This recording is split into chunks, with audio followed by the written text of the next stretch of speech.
¿Cómo están? Bienvenidos a estas entrevistas muy focalizadas que hacemos en CNN y Chilevisión. Hoy día estamos con el periodista y escritor Pedro Cayuqueo. Pedro, ¿cómo estás? Hola, Fernando, muy bien. Pedro, has escrito probablemente más que nadie en la última década sobre la historia mapuche, sobre lo que han sido todas estas decenas de años en el tiempo, tratando de, a ver, si es que es posible, generar las condiciones para enfrentar derechamente, directamente, lo que se ha dado a conocer como el problema de los pueblos originarios. ¿Qué es lo que tú sientes que falta? ¿Qué hay que no ha habido nunca para poder dar el paso siguiente a estar sentados, conversar y negociar una salida y una convivencia legítima? Yo, Fernando, he llegado a la conclusión de que lo que falta principalmente, y en el caso mapuche, es que logremos tener algún espacio de poder, ¿ya? Los mapuches no somos actores relevantes para el Estado, tampoco somos actores relevantes para la élite política de este país. Y eso básicamente porque no tenemos poder. No tenemos poder económico, político, cultural y tampoco social.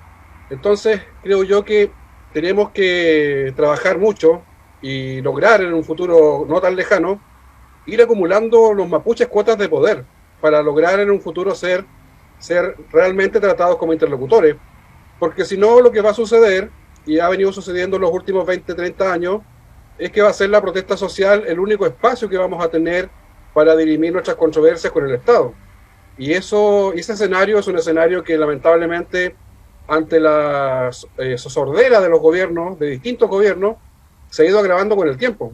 Hoy día conversando en la mañana con el diputado Francisco Undurraga de Evópoli, me dijo que se había planteado un plan que lo materializó en Evópoli, que había bastante consenso, por ejemplo, en términos de lo que tú hablas de poder dar escaños reservados a los pueblos originarios. ¿Qué falta para que eso se consuma? ¿Es un problema exclusivamente de, llamemos, reticencia a entregar estos escaños que son poder, como tú muy bien dices, o hay un problema de base anterior que tiene que ver con el trato como dos naciones distintas, la mapuche y el resto del país? Hay un tema anterior y muy potente, Fernando, que tiene que ver con el factor cultural, ¿ya? Nosotros somos un pueblo, somos una cultura, una identidad, somos una nación que tiene por parte del Estado y por parte de la élite y por parte incluso de la sociedad chilena un maltrato histórico. Ya hay un menosprecio apenas disimulado hacia los pueblos originarios y particularmente hacia el mapuche en Chile. Y ese menosprecio tiene que ver con un racismo cultural que todavía está muy presente en la sociedad chilena. Lo que vimos, por ejemplo, en Curacautín, esta especie de supremacía blanca, o más bien supremacía morena, porque no eran muy blancos los que fueron a desalojar el municipio, son, digamos, también, creo yo, reflejos de este racismo cultural de larga data en Chile y que mira con bastante menosprecio a las culturas originarias y particularmente al mapuche, porque nosotros fuimos un oponente militar durante varios siglos para los ancestros, digamos, de quienes hoy día nos gobiernan. Entonces, yo creo que el factor cultural también es relevante y ese tiene un solo remedio, que es digamos, la educación, la buena educación.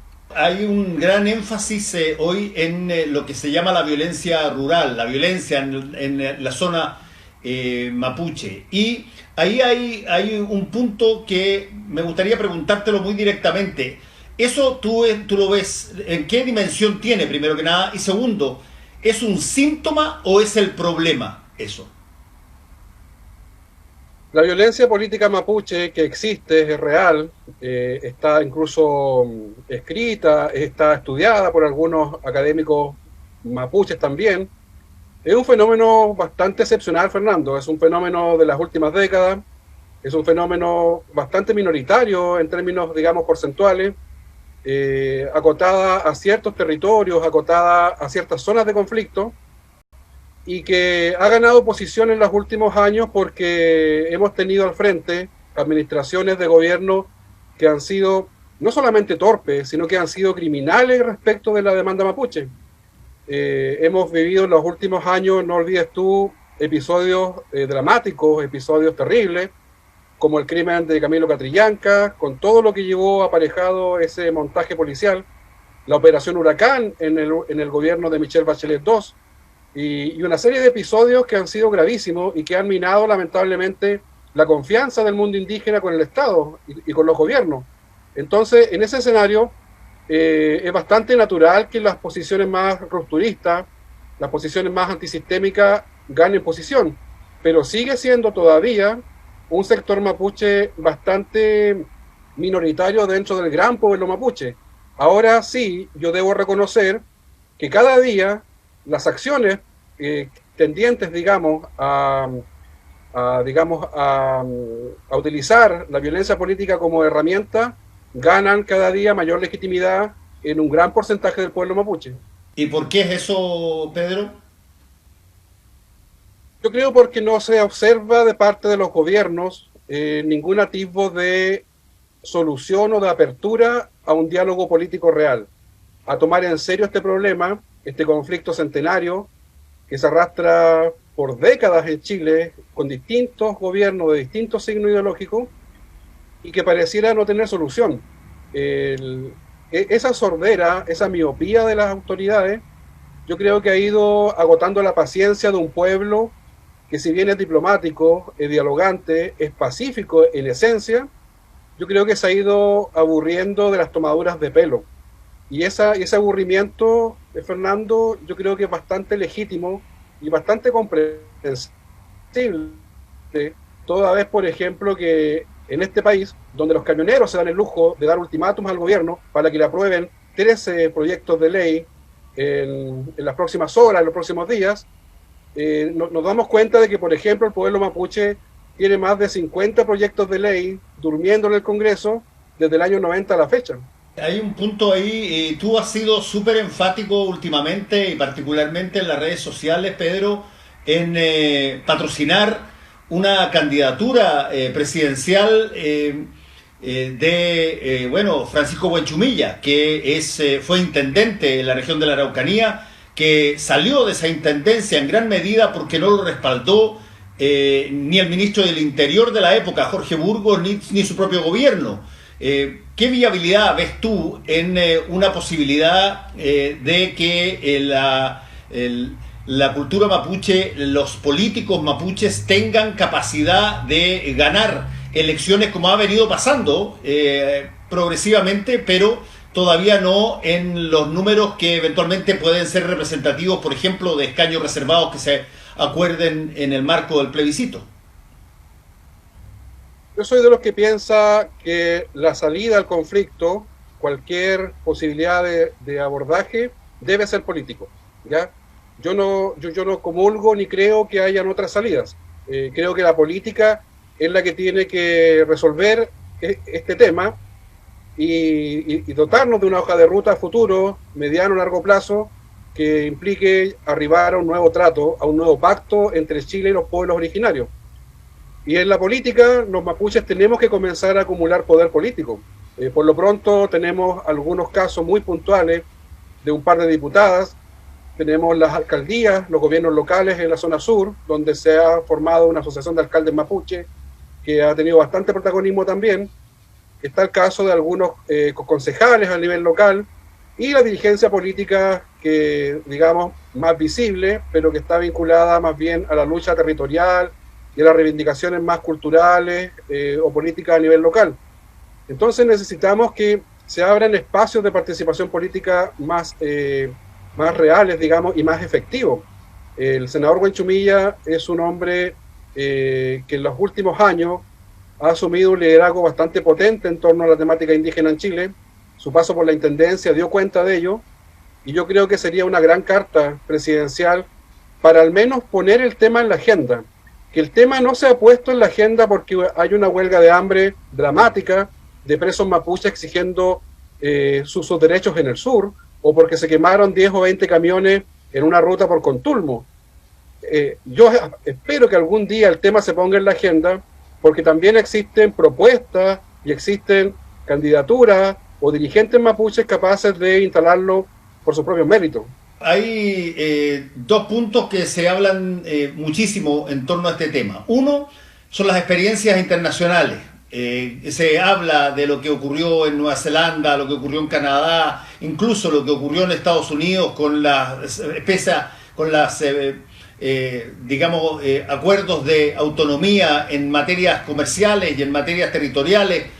¿Qué tanto enseña y qué tanto son útiles para esta conversación en Chile lo que ha pasado en el exterior, Pedro? Se pueden extraer muchas enseñanzas de los procesos de inclusión y también de reconocimiento indígena en otras partes del mundo. Yo particularmente soy muy cercano a la experiencia del mundo anglosajón, los países del Commonwealth, de la corona británica, quienes han tenido desde el siglo XX en adelante un cambio profundo en torno a un maltrato histórico que tuvieron ellos con los pueblos originarios. El caso neozelandés, el caso norteamericano, Canadá, Estados Unidos, incluso los países nórdicos han avanzado muchísimo en el empoderamiento de las naciones originarias que tienen ese calificativo de naciones, y la verdad es que el modelo anglosajón es bastante distinto a lo que tenemos en Sudamérica. Nosotros en Sudamérica tenemos un indigenismo de Estado paternalista, un indigenismo de Estado asistencialista, que nos ve como población pobre y como población que debe recibir la caridad del Estado, y muchas veces como población interdicta, que no es capaz de tomar la rienda de sus propios asuntos. Eso es completamente contrario a lo que sucede en el mundo anglosajón, donde el modelo se basa en el traspaso de competencias a las tribus o a las naciones.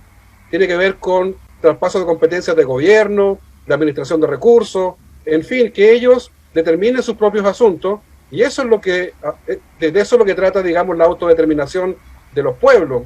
Entonces yo creo que hay mucho que aprender de la experiencia comparada, y Nueva Zelanda nos abre, creo yo, un escenario interesante cuando caemos en cuenta que la clave para el proceso neozelandés fue el reconocimiento del Tratado de Waitangi de 1840 entre la corona y el pueblo maorí, que fue revisado en Nueva Zelanda en la década del 70 del siglo XX, y a partir de ahí comenzaron una serie de cambios profundos, políticos, legislativos, de inclusión, de reconocimiento y reparación, que han desembocado en que Nueva Zelanda sea hoy día paradigma mundial de reconocimiento de pueblos indígenas. Y en Chile tenemos el ejemplo, tenemos el Tratado de Tapigüe de 1825, firmado entre el Estado chileno y el pueblo mapuche, que podríamos perfectamente revisar, más aún cuando en 2025 se cumplen los 200 años. Pedro Cayuqueo, te quiero agradecer por este contacto con CNN y Chilevisión a través de estas entrevistas súper focalizadas. Que te vaya muy bien. Gracias. Gracias, Fernando.